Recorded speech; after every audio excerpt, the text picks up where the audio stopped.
It's said that truth is stranger than fiction. What gets left out is that it's often a whole lot more disappointing. Take the Wild West. We like to think we have a pretty good idea of what the frontier was like, punching cows and shooting cheats in places with names like Drunkman's Creek and Dead Squaw's Buttocks. But it turns out the reality of cowboy life was way less romantic and way more prone to stuff like STDs. It seems our mental picture of the Old West is missing important little details like Native American culture. Before the Europeans came to do some farming, we're told America was a great big empty land.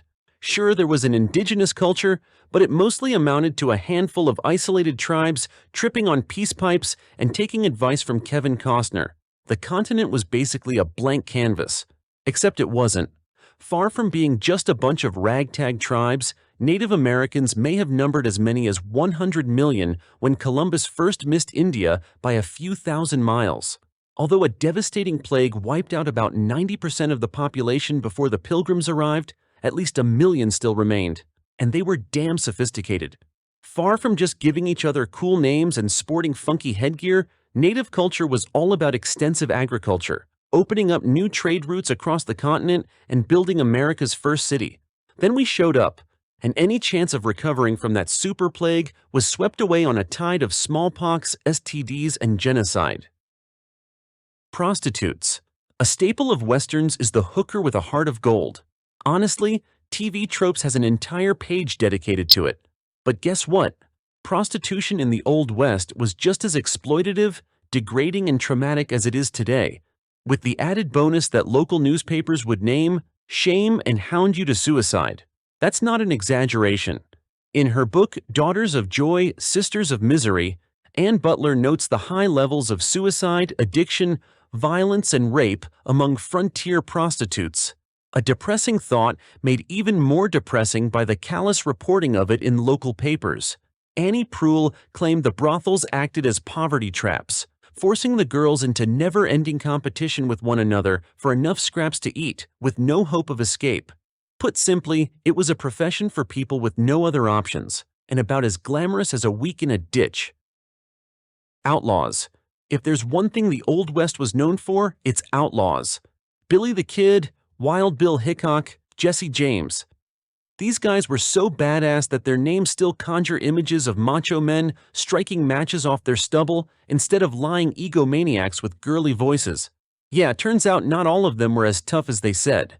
When Buffalo Bill started his Wild West touring plays, Wild Bill joined only to get fired for sounding like a girl. Still, that's probably how he got his moniker. Killing people who trash-talked his sissy lisp, right? Not exactly. The whole Bill part was a reference to his gravity-defying monster nose, as in it stood for duckbill.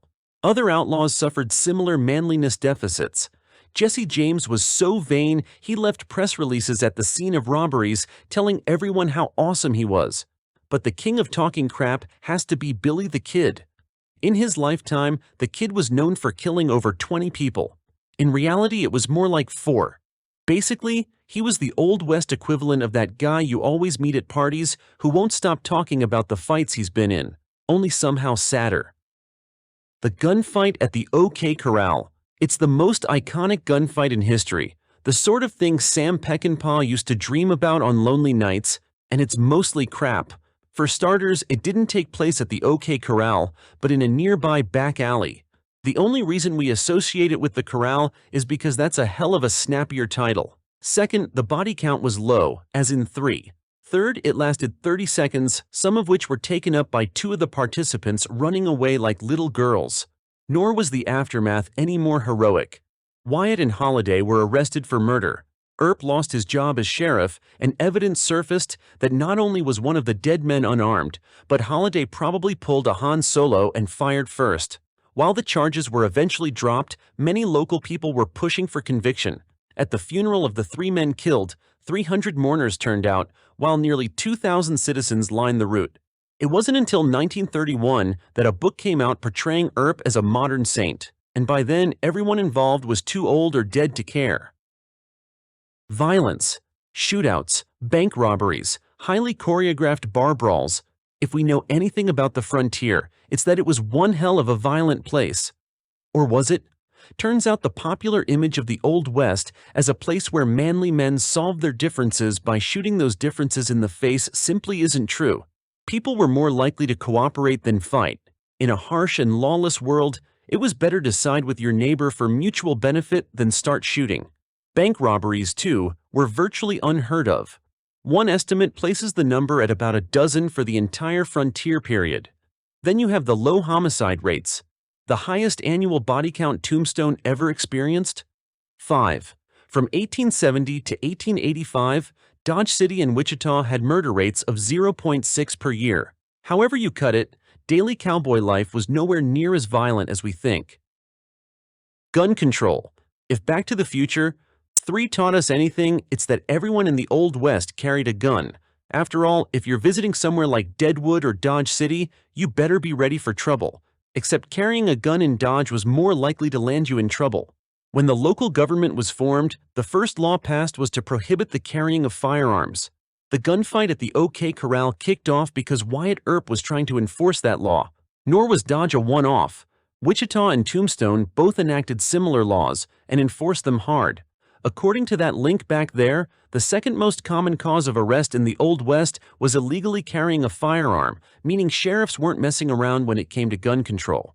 Somehow, we've gotten to the point that modern-day Tombstone actually has less restrictive gun laws than its supposedly lawless Old West equivalent. Multiculturalism. The classic Hollywood picture of the West involves white, all-American tough guys teaming up with or fighting other American white guys. Sure, you'll get a few black people in there, maybe a handful of Mexicans and the odd Irishman for comic effect, but it was predominantly true-blooded Americans, right? Nope. Like late 19th century New York, the Wild West was a hotbed of multiculturalism with people of all nationalities vying for some room.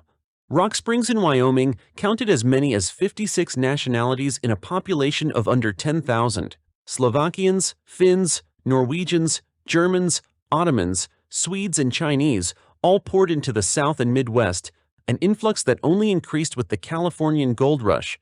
The image of the Old West as a bedrock of American values is a Hollywood holdover from a time when casting non-American voices and faces was pretty much a no-go. Camels. At no point in his cinematic career did John Wayne ride a camel, but guess what? If he had, it would have been totally legit. See, the Southwest United States used to home to hundreds of feral camels, and it was all thanks to our meddling government. In 1855, Congress assigned $30,000 for the buying and shipping of camels from Egypt. The idea was that a bunch of grumpy dromedaries would fare better in the scorching Southwest than horses, making long survey missions easy. By 1857, the Army had 70 camels and early experiments were looking good. And then Civil War broke out. In the chaos that followed, a number of camels managed to escape into the wild, where they did what any other wild animal does and bred like crazy. For nearly 100 years, feral camels were a part of Texas wildlife, with the last sighting reported in 1941. That's right. In your grandparents' lifetime, the United States was home to wild camels. Cowboys. The cowboy is the absolute embodiment of everything frontier-related.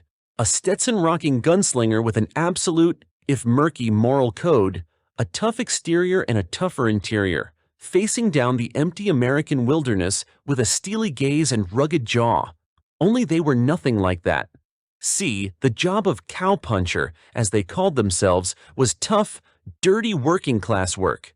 Most of these guys were surly illiterates who got drunk on the weekends, started a fight, and spent a month or two in jail. None of them dressed like Clint Eastwood or John Wayne or any Hollywood cowboy. They wore practical clothes for getting mucked up in and mostly looked like homeless people. Far from being moral, they were known to be obnoxious, and most of them had a terminal case of STD. Oh, and things had a tendency to get pretty broke back.